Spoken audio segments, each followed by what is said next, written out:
오늘 우리가 읽은 이 스가랴 3장의 말씀은 죄와 고난으로 이 더러워진 이스라엘 백성들을 다시 회복시켜 주시고 다시 도전을 주시는 말씀입니다.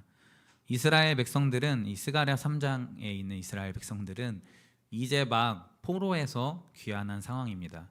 이제 다시 무너진 성벽과 성전을 재건을 해야 하는 상황에 놓여 있는 백성들입니다. 하나님께서는 이 백성들에게 이제 스가랴 선지자를 불러 주셔서 말씀을 전하시는데요. 그들에게 전한 첫 번째 말씀이 뭐였냐면 내 조상들을 본받지 말라라는 말씀이었습니다. 스가랴 1장 4절의 말씀에 보면 너희 조상들을 본받지 말라. 옛적 선지자들이 악한 길 악한 행위에서 떠나서 돌아오라 하셨지만 내게 귀를 기울이지 아니하였다라고 말씀합니다. 너희는 조상들처럼 완악한 모습, 순종하지 않는 모습, 죄의 자리에 있는 모습 그거 따라하지 말라라는 것입니다. 왜냐하면 이 죄의 문제는 절대로 시간으로 해결되는 게 아니기 때문입니다. 세상 법정에서는 공소시효라는 것도 있어서 어떤 죄들은 시간이 지나면 죄를 다시 묻지 않기도 하지만 하나님의 나라에서는 죄는 해결하지 않으면 절대로 변화되지 않습니다. 죄를 정확하게 해결하고 진단하고 그걸 돌이켜야만 죄의 문제가 해결되고 더 이상 내 삶에 그것으로 고민하지 않게 되는 겁니다. 그래야 우리가 진정으로 하나님의 나라를 살아갈 수 있습니다.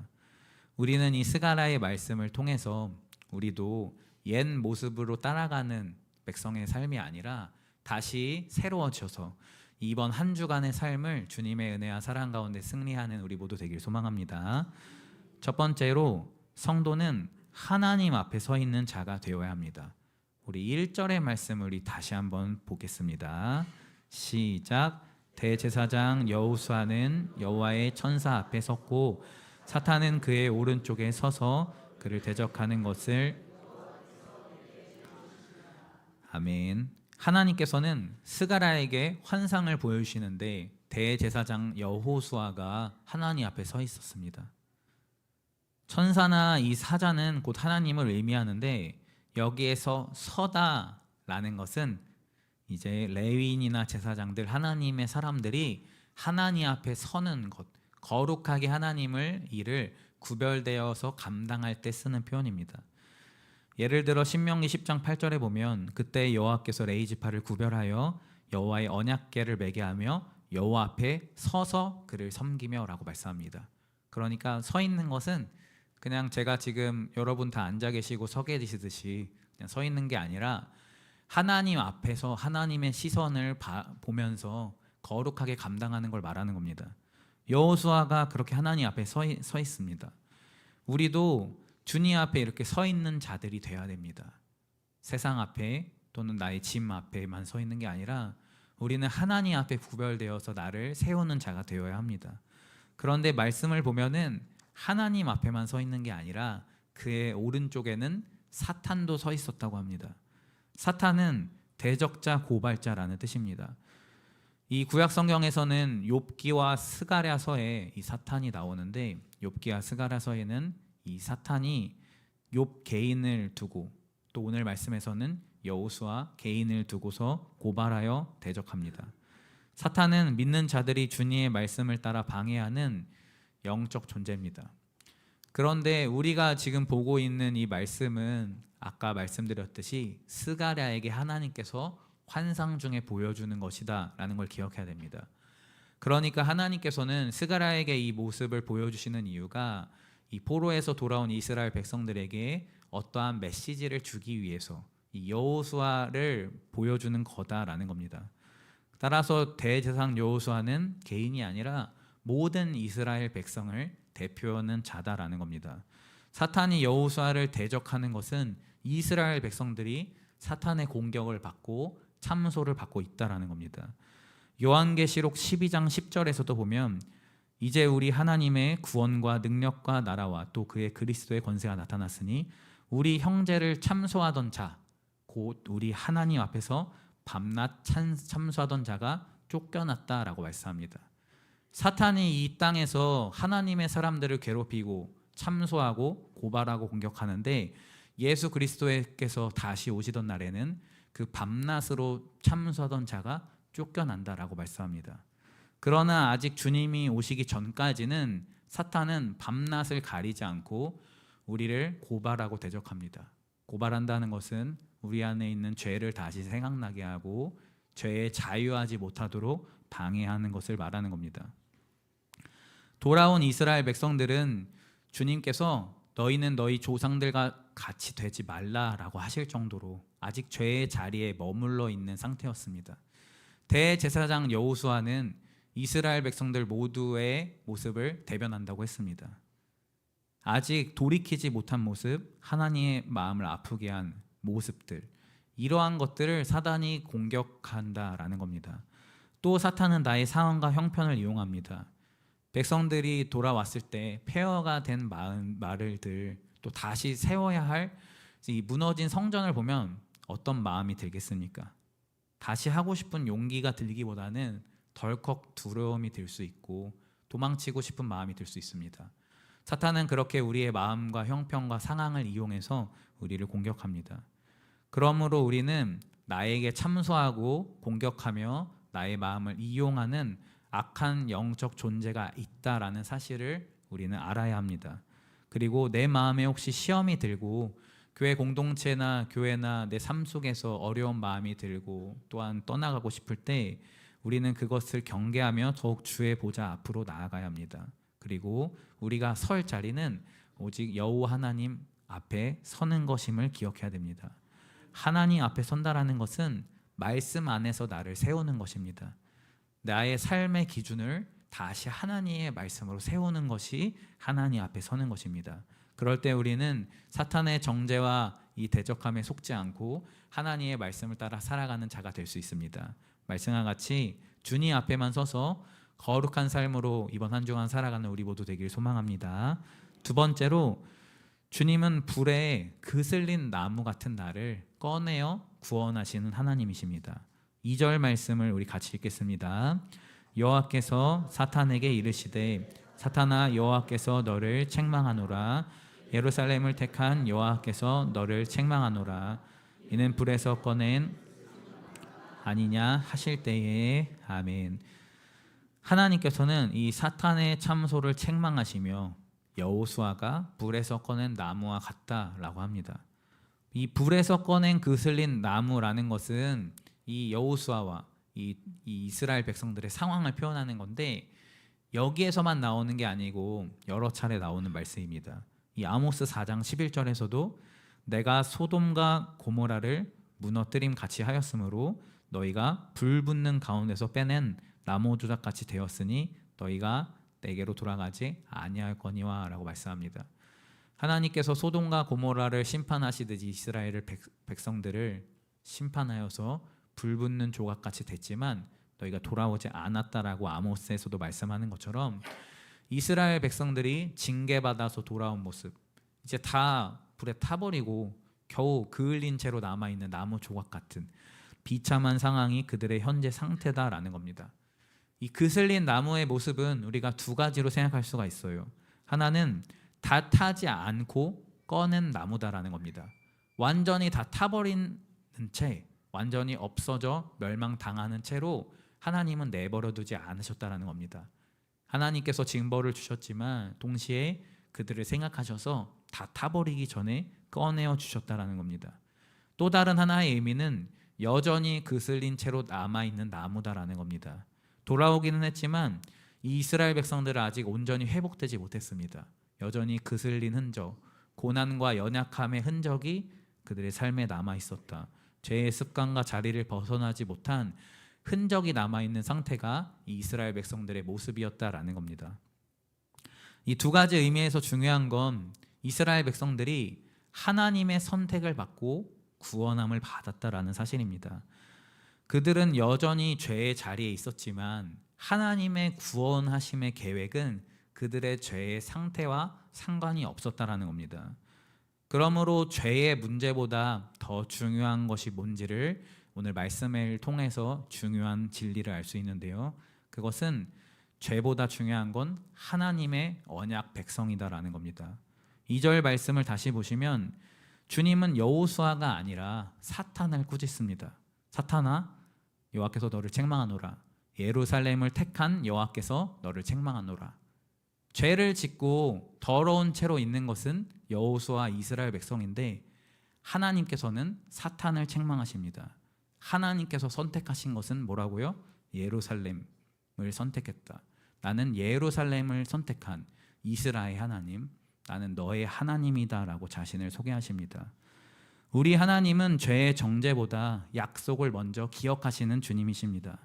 아브라함에게 내 자손이 별과 같이 모래같이 많아질 것이라는 약속, 다윗에게 너의 왕가가 영원할 것이라는 약속, 이스라엘 백성들에게 너희에게 은혜의 해를 주실 것이라는 약속을 하나님은 그런 모든 약속을 철회하지 않으시고 다 기억하시고 지키시는 분이 우리 하나님이십니다.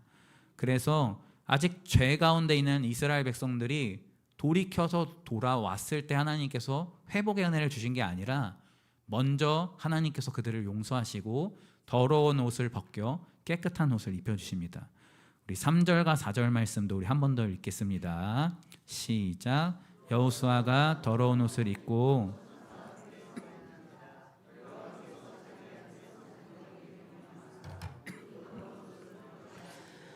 또 여호수아에게 이르시되 내가 내 죄악을 제거하여 버렸으니 내게 아름다운 옷을 입히라 하시기로. 아멘. 여호수아 대제사장은 더러운 옷을 입고 있었습니다. 그런데 이 더러운 옷은 대제사장과는 절대로 어울리는 옷이 아닙니다. 제사장, 그 중에서 특히 대제사장은 누구보다도 깨끗하게 자신의 삶을 정결하게 가꾸어야 되는 사람이기 때문입니다. 특히 1년에 한 번에 있는 대속죄일에는 온 이스라엘 백성들의 죄를 위하여 하나님 앞에 지성소 안으로 들어가는 날인데, 그날은 랍비들까지 나서가지고 이 대제사장이 죄를 짓지 않도록 지켜보면서 옆에서 도와줍니다. 혹시 졸릴까봐 이 대제사장 전날에는 잠을 재우지 않는데, 혹시 졸릴까봐 음식도 적게 주고 차가운 바닥에서 밤새도록 있게 합니다. 그 이유는 전에 제가 수요 예배 때 한번 말씀드린 것처럼 혹시 밤에 잠이 들어서 몽정을 하여서 죄를 지을까봐 그렇습니다. 남자에게 나온 것이 땅에 흘리거나 몸에 묻으면 부정한 자가 되니까 그러면은 일주일 동안 진영 밖에서 격리해야 되는데, 부정한 자가 되지 않기 위해 그 전날 밤에 밤을 새면서까지 정결하게 자신을 돌봐하는 사람이 바로 대제사장입니다. 그런데 이 대제사장이 더러운 옷을 입고 있으니까 얼마나 어울리지 않는 단어입니까? 이것은 이 제사장들과 하나님의 백성들이 그만큼 더러운 상태로 머물러 있다라는 걸 보여줍니다. 옷은 정보를 줍니다. 어떤 음식을 먹었는지, 어떤 곳에 갔는지. 그런데 이 향수를 뿌리면은 그것이 몇 분 가지 못하고 본인은 알지 못한다라고 합니다. 들어보셨죠? 그것을 후각 적응, 후각 피로라고 하는데, 이 향기의 분자가 많아지면은 그것에 우리 몸이 적응을 해서 자극에 대한 민감도를 낮추기 위해서 그것에 적응하여 향기에 맞지 못한다라는 겁니다. 죄라는 것이 그렇습니다. 여호수아 대제사장 그리고 이스라엘 백성들은 자신들의 이 삶을 나타내는 옷이 더러워진지도 몰랐을 것입니다. 처음에는 어색해도 익숙해지면 죄라는 것이 아무렇지도 않습니다. 가장 최전선에서 정결해야 할 제사장의 옷이 더러우니 백성들의 영적 상태가 어떠했는지는 안 봐도 알 수 있습니다. 그런데 놀라운 것은 하나님께서는 이 부분에 대해서는 단 한마디도 정죄하시지 않았다라는 겁니다. 그저 주님께서는 더러운 옷을 벗겨주시고 그에게 아름다운 옷을 입혀주시고 정결한 관도 씌워주십니다. 5절 말씀을 보시면 내가 말하되 정결한 관을 그의 머리에 씌우소서 하매 곧 정결한 관을 그 머리에 씌우며 옷을 입히고 여호와의 천사는 곁에 섰더라 라고 말씀합니다. 정결한 관이라는 것은 대제사장이 자기의 직무를 감당할 때 쓰는 모자를 말하는 겁니다. 즉 정결한 관을 썼다라는 건 뭐예요? 이제 대제사장으로서의 이 임무를, 그의 역할을 회복시켜 주신다라는 말씀입니다. 옷은 행실을 나타냅니다. 이스라엘 백성들은 이 죄의 행실에 있을 때, 더러운 옷을 머물러 있을 때는 하나님의 자녀로서 불릴 수 없었지만 주님께서는 이제 아름다운 옷 입히시고 다시 깨끗한 관을 씌워주시며 주님의 나라의 백성으로 하나님의 자녀로 다시 삼아주신다라는 것입니다. 주님께서 그들을 선택하시고 부르신 것은 그들이 회개하고 돌이킨 다음이 아니었습니다. 아직 죄 가운데 있을 때 하나님께서 이스라엘 백성들을 또다시 부르시고 사랑하신다라는 겁니다. 로마서 5장 8절 말씀에서도 우리가 아직 죄인 되었을 때에 그리스도께서 우리를 사랑하심으로 우리를 위하여 죽으심으로 하나님께서 우리에 대한 자기의 사랑을 확증하셨느니라 라고 말씀합니다. 주님께서는 우리가 아직 죄인 되었을 때에 나를 사랑하셔서 자기의 독생자 아들 예수 그리스도를 보내시고 신이신 주님께서 이 땅에 친히 오셔서 주님께서 나를 얼마나 사랑하시는지를 친히 보여주셨습니다.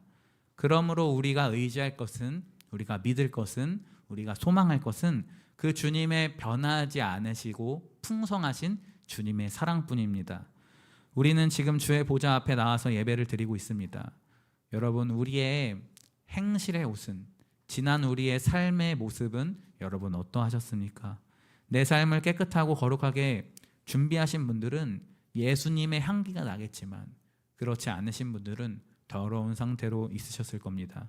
겉으로는 깨끗해 보이고 종교적으로는 우리가 열심으로 예배할지 모르겠지만 우리 내면이 하나님을 갈망하고 사랑하지 않으면 우리는 여전히 더러운 옷을 입고 있는 것이나 마찬가지입니다. 그러나 주님께서는 우리의 그 죄를 묻지 않으시고 이 주일 예배를 통해 우리를 다시 성결하게 하시고 주님의 자녀로 삼아주기를 원하십니다. 이 주일은 부활하신 주님을 기념하는 날이기도 합니다. 이 주일을 통해 우리는 예수님 안에서 다시 태어난다라고 고백하는 것입니다. 예수님 안에서 이 주일 안에 우리가 다시 새로워지면 이번 한 주를 주님의 은혜 가운데 다시 시작하고 승리할 수 있습니다. 우리의 더러운 옷을 벗겨주시고 아름다운 옷을 입혀주셔서 우리와 함께 하시는 그 주님의 은혜와 사랑 속에 거하는 우리 모두가 되길 소망합니다. 세 번째는 주님의 도와 규례를 지키는 삶을 살아야 합니다. 아름다운 옷을 입히신 주님께서는 한 가지 명령을 하십니다. 7절 말씀을 우리 같이 읽겠습니다. 만군의 여호와의 말씀에 내가 내 집을 다스릴 것이요 내 뜰을 지킬 것이며 또 너로 여기 서 있는 자들 가운데에 왕래하게 하리라. 아멘. 주님의 명령은 내 도를 지키고 내 규례를 지키라, 내 도를 행하고 규례를 지키라라는 거였습니다. 새 신발을 신었는데 진흙으로 뛰어드는 사람은 없을 겁니다. 새 옷을 입었으면 이제 그 새 옷이 더럽혀지지 않도록 깨끗하게 내 삶을 살아야 하는 것입니다. 이제 아름다운 이 옷을 입은 주님의 자녀들은 다시 옷을 더럽히는 악한 행실의 삶으로 돌아가서는 안 된다라는 겁니다. 하나님께서는 이스라엘 백성들이 다시 하나님의 말씀 가운데 살기를 원하십니다. 구약 성경에서 말하는 하나님의 말씀을 따라 산다라는 것은 감정적이고 아니면은 느낌이나 마음의 상태를 말하는 게 아닙니다. 구체적으로 법률적으로 정확하게 하나님의 말씀을 따라 살아가는 것을 말합니다. 에스겔 8장에 보면 환상 중에 주님께서 에스겔을 데려다가 예루살렘 성전으로 데려가십니다. 에스겔이 보니까 담벼락에 구멍이 있어서 안에 들어가 보니까 이스라엘의 장로 70명과 제사장도 거기에 있었습니다. 근데 그 담벼락에는 온갖 가증한 것들, 우상을 상징하는 것들이 벽에 다 그려져 있었고 이 장로 70명과 제사장이 그 우상들에게 향을 피우며 말하기를 하나님께서 이 땅을 버리셨다라고 했습니다. 하나님께서 에스겔에게 그 환상을 보여주시며 아무도 하나님을 경외하지 않고 다 치우쳐 우상을 숭배하는 것을 말씀하신 겁니다. 북이스라엘과 남유다가 멸망한 이유는 입으로는 겉으로는 하나님을 사랑하고 경배하고 하나님을 믿는다라고 말하지만 정작 그들의 삶 속에서는 뒤돌아서는 아무도 하나님을 찾지 않았기 때문입니다. 아무도 하나님의 말씀을 따라 살지 않았기 때문입니다. 그 모습을 지켜보시는 우리 하나님의 마음이 얼마나 아프셨을까요? 반복되는 죄와 돌이키지 않는 완악한 백성의 모습은 참으로 우리의 모습과 같습니다. 경각심을 갖고 결단하지 않으면 변화도 없습니다. 예수님께서는 누가복음 9장 62절 말씀에 손에 쟁기를 잡고 뒤를 돌아보는 자는 하나님의 나라에 합당하지 아니한다라고 말씀하셨습니다. 이제 하나님의 나라의 일을 하기 위해 쟁기를 잡았으면은 앞만 보고서 그걸 해야 된다라는 겁니다. 앞만 보고 예수님만 바라보고 주님만 바라보며 걸어가야 하는데 자꾸 뒤를 돌아보는 자는 어떠한 사람과 같습니까? 소돔과 고모라가 멸망할 때 뒤를 들어본 롯의 아내와 같이 세상 염려와 세상 유혹을 그리워하는 모습은 결국 멸망당할 모습밖에 되지 않습니다. 뒤를 돌아보지 않고 주님의 도와 규례를 따라 살아가는 자들에게는 7절 하반부 말씀에 내가 내 집을 다스릴 것이요 내 뜻을 지킬 것이며 내가 또 너로 여기 섰는 자들 가운데 왕래하게 하리라 라고 약속하십니다. 또한 10절 말씀에서는 포도주와 무화과 나무 아래로 서로 초대하게 될 것이다 라고 약속합니다. 이스라엘 백성들이 지금까지도 소망하는 한 가지는 그들이 다윗 왕 때와 같이 하나님께서 주시는 복과 영광을 회복하고 평화 가운데 나라가 든든히 서가며 주님께 행복하게 찬양하던 그때를 회복하는 게 그들의 가장 큰 소망이었습니다. 하나님께서는 내 도와 규례를 지키는 자들에게 너희가 서로 왕래하고 서로의 나무의 열매를 먹는 그 평화로운 때를 주시겠다라고 약속하시는 겁니다. 그러므로 삶이 평안하기를 바라시고 예배와 임재와 감격을 회복하기를 바라시는 분이 있다면 그 길은 딱 한 가지입니다. 주님의 말씀을 따라 주님의 법을 행하고 거룩하게 삶을 준비하여 가꾸는 삶을 살아가는 것입니다. 혹시 삶의 바쁨에 지치고 어려움에 눌려서 하나님의 그 사랑을 잃어버리시고 워낙 내 삶이 어려우니까 기도할 틈도 없으신 분들이 있다면 다시 주님의 이 말씀을 들으시기를 바랍니다. 우리가 다시 주님의 말씀을 따라 살아갈 때 그러면 이 우리에게 입혀주신 이 주일 아침에 입혀주신 아름다운 정결의 옷을 깨끗하게 지키며 하나님께 영광을 돌리는 삶을 살 수가 있습니다.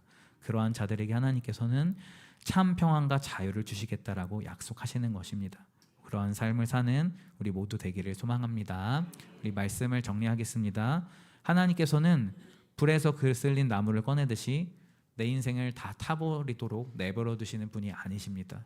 우리가 아직 죄인 된 중에도 하나님께서는 여전히 나를 사랑하시고 또다시 말씀하시고 또다시 내 삶에 찾아오시는 주님이십니다.